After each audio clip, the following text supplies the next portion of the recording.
I'm John Brenneman, Research Project Coordinator of the Kalamazoo Nature Center, and each fall season I help out with the bird banding program.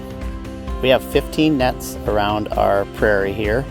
We typically open the nets at sunrise and run for 6 hours. We check the nets every 40 minutes, and we start banding August 25th and we run through October 31st, capturing the full fall migration of birds that are coming through.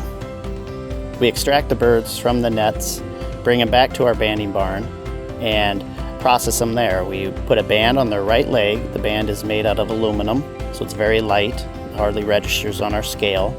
Then we would measure the wings, check the birds, see how much fat they have on them, weigh them.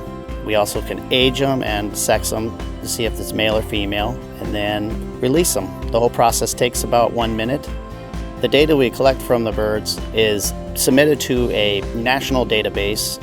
We use our data most of the time for stopover sites. So how long do the migrating birds that are coming through here stay on our property, and how much food, and are they fattening up here, and are they gaining health here before they move on?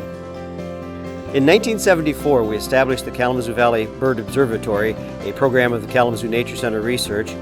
Since that time, we have banded over 500,000 birds and had over 175,000 recaptures. In 1990, we established a second site near Vicksburg called the Pittsfield Banding Station. I've been doing this bird banding since 1987.